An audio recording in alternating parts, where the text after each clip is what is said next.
Hey everybody, welcome back to the channel, and today we're going to a Sportsman's warehouse, and this is actually the closest one to me. It's in Slidell, Louisiana, and I was very pleasantly surprised. I first made my way over to the reloading supplies, and they had, a little bit of Hornaday stuff, as you can see here in the picture, but look at all of the RCBS dies. Now, I'm kind of partial to RCBS, as that's, mainly what I use, but look at all of the RCBS accessories. This was a, really good surprise to me, and yeah, really happy to see it. They also had a lot of projectiles. They had some holes in the shells, as you can see, but for the most part, yeah, they were jamming, And let's see, I just kept walking down this aisle to the end down here is where they kind of had their brass. And they even had, a decent selection of brass on the shelf, which was also, good to see.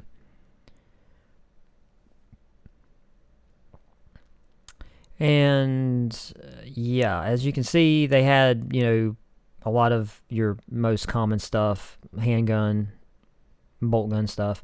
And then moving over to the ammo, they had some Federal 9mm 130s for $25.99 a box. They had the good old Blazer 115s for $18.99 a box, 38 cents a round, which is generally what I'm finding when I do find it.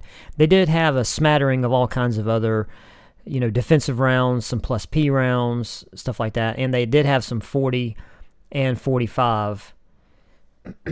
And let's see, they had a lot of 22 LR, which was really good to see. You can see here, very healthy on their stock. And here we get to the 5.56 223. And they had some of the 55 grains for $15.99 a box, and you can see here they had plenty of it.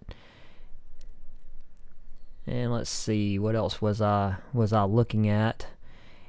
And all of these, the separations here were a lot of just different types of cartridges, which was I was really impressed to see the variety that they had on the shelf.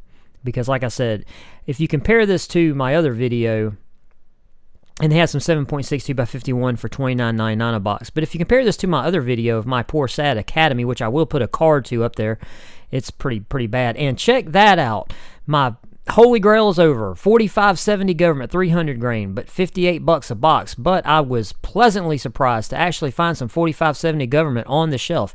Where I live, you can't find that stuff anywhere. I haven't seen a box on the shelf in about a year and a half. And then we get into the 308 core lock and all that kind of stuff. Down here on the end, they had all of our bundles, range packs, and all that kind of stuff. But yeah, here's another shot of this whole aisle. Looking pretty good. I was very, very impressed. Moved on over to the camping food because why not? Was really surprised to see the new Mountain House Classic bags. Really like that. But the Nature Coffee Kettle.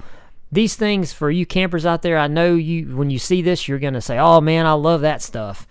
And yeah, I was glad to see that. And they had a lot of Mountain House products. Now, I know what you're going to say. You can see a lot of these, the individual racks, only have 1 or 2 bags. But a lot of them had 3, 4, and 5 bags behind them. So, they had a pretty healthy stock of food there, and a lot of these are repeats, I get that, but still, they still had a decent selection there on the shelf. And of course, you got your desserts, your shakes, and check out that. They had the new ReadyWise bags on the shelf. They didn't have a lot of them. These are just, some single bags they had up there, but they did have them, so if you were there, you could have scored some. Even had some Bridgeford ready-to-eat sandwiches that were apple turnovers. And on this end cap, look at this. They had a whole selection of Peak Refuel. Now, these things are, they're about the same price as the Mountain House, depending on the menu, $8 to $12 a piece. But just look at all of these menus that they had available. And again, I know some of them, they only were 1 bag, but, a lot of them were 2, 3, and 4 bags, that were deep in the aisle there, or in the display. But still, this is a really good selection. Even if the quantity was kind of limited, you still had a whole lot of product to choose from. So very pleasantly surprised to see that. So yeah, comparing this to my Poor Academy that I have local to me, this was a very, very pleasant surprise. Hey, if you made it this far, like the video, subscribe to the channel, and we will see you next time. Peace.